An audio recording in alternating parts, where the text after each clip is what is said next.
What is your go-to creepy or unexplained story? This can be anything from a paranormal encounter, glitch in the Matrix, or even aliens. Story 1. I didn't experience this firsthand, but I overheard some of it on the phone.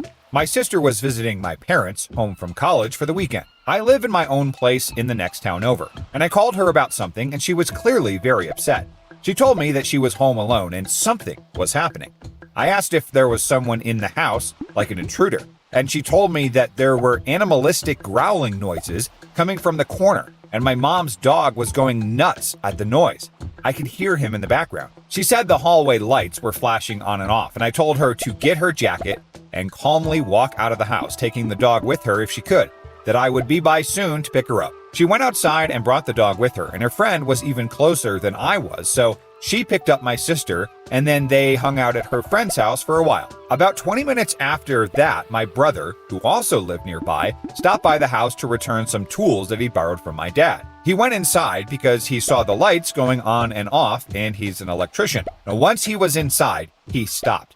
He kept hearing someone walking around in the other room, but when he'd go in there, no one was there. And when he called out, no one responded. He checked the whole house and then also heard animal growling noises from the same corner as my sister. This is an outside wall corner with windows, not enough space for a raccoon or something to be trapped inside the wall. My brother felt really unnerved and left. Yeah, talk about a creepy house party. It sounds like your sister and brother stumbled upon some supernatural shenanigans. The growling noises and flicking lights definitely set the stage for like a spine-chilling encounter. So kudos to these people for at least staying calm and letting the sister know to make a swift exit with the dog. Like, safety first, right? It's quite the coincidence that your brother, the handy electrician, happened to witness the lights going on and off as well, because those ghostly pranks sure know how to keep things interesting. The phantom footsteps and mysterious growls must have given your brother quite the fright. Sometimes it's best to leave the unexplained occurrences behind and just let the spirits have their fun.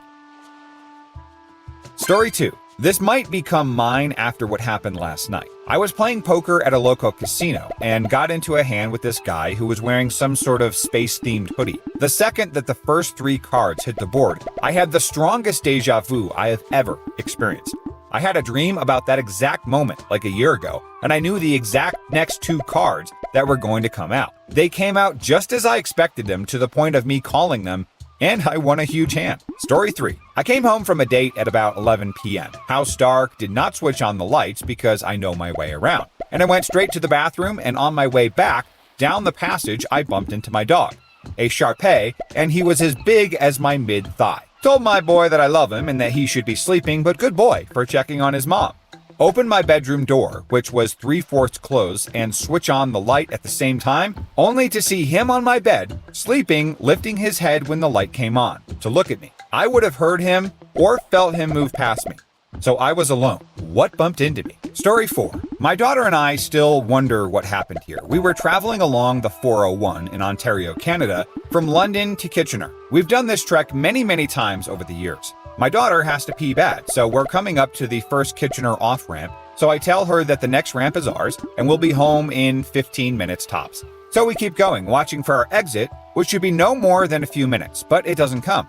We keep going and going and going, all countryside, and finally an exit comes up.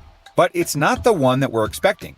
Somehow, although we hadn't thought so much time had passed, we had missed at least 4 exits, while watching for them and passed through 2 cities without seeing them. We ended up having to stop at a Tim Hortons to pee and then driving back home another way.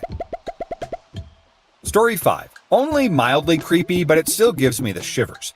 I used to work at a small office, about 60 people at maximum capacity, that had a security guard on duty 24/7. One night, I had to stay super duper late by myself because I had to leave early the next day and needed to finish my workload. All of my other coworkers are gone around 10 p.m. The cleaning crew comes in, and now it's just me and the security guard. The place is dark, but I'm not at all frightened because I'm not scared of most things, like the dark or ghosts, etc.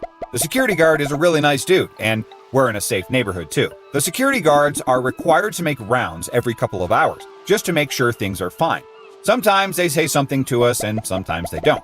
Tonight, a nice security dude stops by my cubicle and asks, "Everything all right?" Big friendly grin on his face as usual. "All good here, thanks," and I go back to work. 20 minutes later, he's back again. Big grin. Everything all right? Yep, nothing yet. 20 minutes later, he's back. Big grin, and at this point, I'm a little creeped out. There is no need for him to come by this frequently. In fact, it's disruptive. I also noticed that the way that he interacts with me is almost always exactly the same, as if I were in a time loop. Same big grin, same intonation, same rhythm of speech. Not only that, I noticed that he whistles the same thing at around the same time.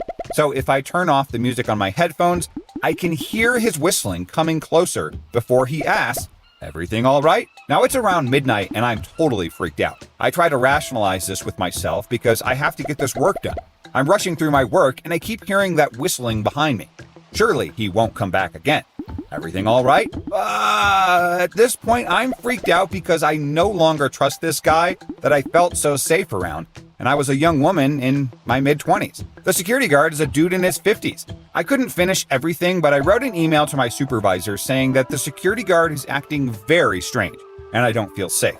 I shut everything down and try to rush out to the exit. I don't run into the security guard, and just as I'm feeling free and clear, I hear, "Bye now," behind me. He's standing there in the dark hallway, a big grin, just standing there and watching. I mumble something and sprint to my car. The next day, I rush to my supervisor to try and explain what happened the night before. In the light of day, I kind of felt like I might have overreacted, or maybe my mind was playing tricks on me. Turns out, the dude just disappeared. Like, he's missing. I'm pretty sure they still haven't found him to this day. The security guard company just kind of dismissed it as some flaky guy who quit for no reason, and no one seemed to be pursuing it much. He must have been suffering some kind of mental health issue or something. But up until that night, he was just a super nice, trustworthy, reliable security guard that everybody loved. It also felt like some sort of weird paranormal stuff because it really felt like something had taken over inside of him. Well, that's one office encounter that takes the term security guard to a whole nother level.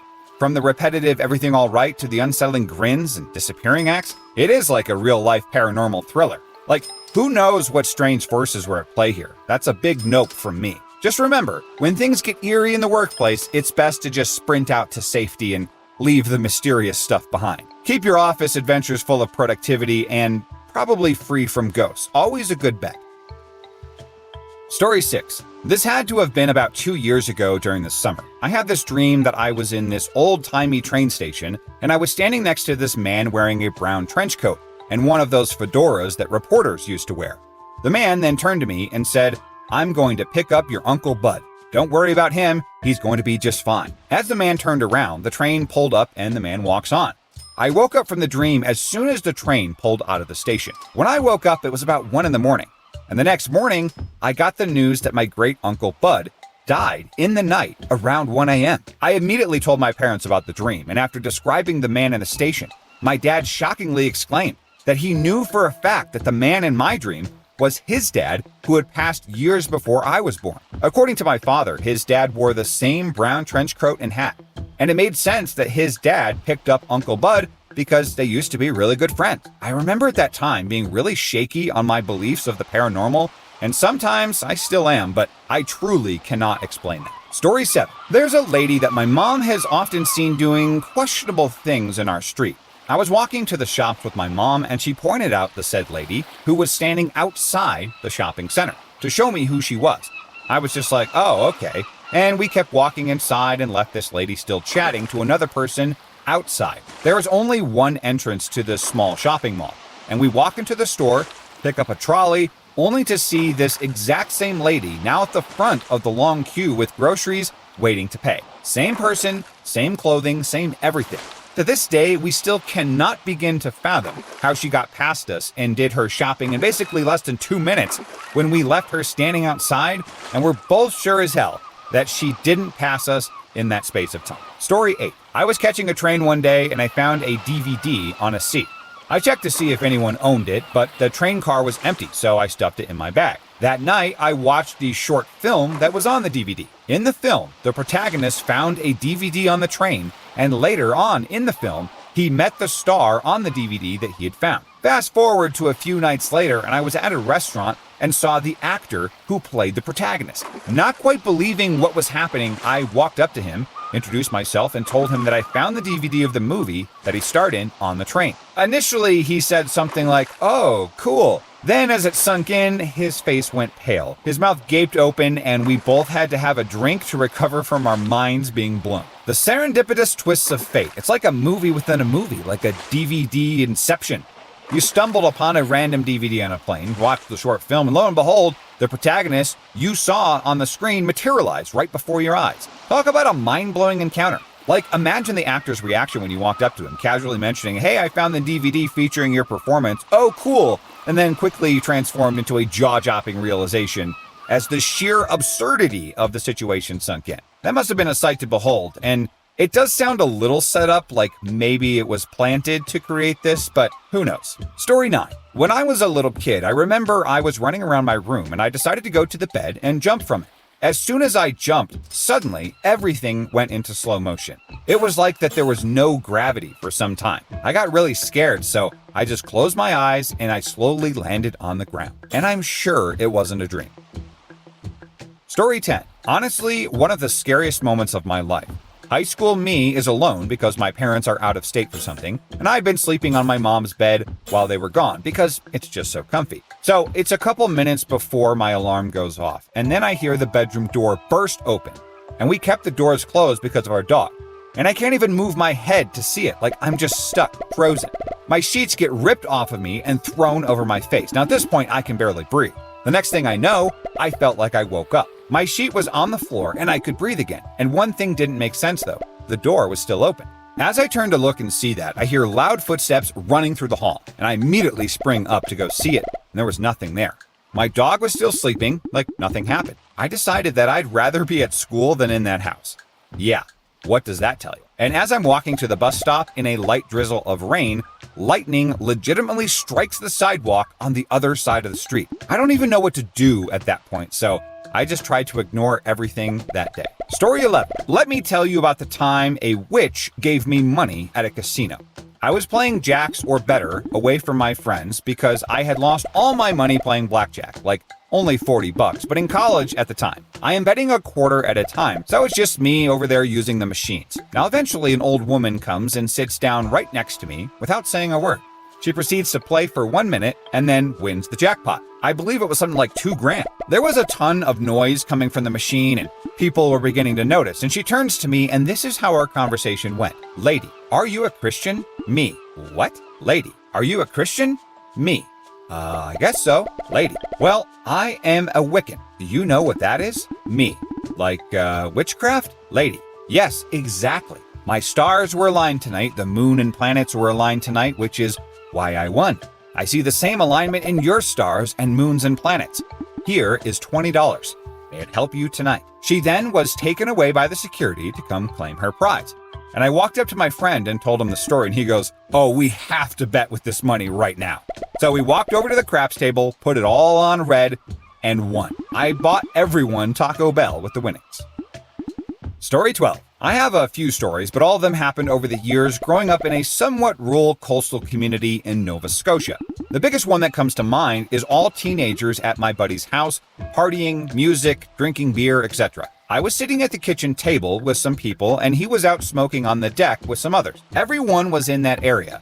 No one was in the rest of the house. Suddenly, a loud crash, and he comes running in expecting one of his friends to break something, like his parents had a lot of china and silver and generally breakable collectibles.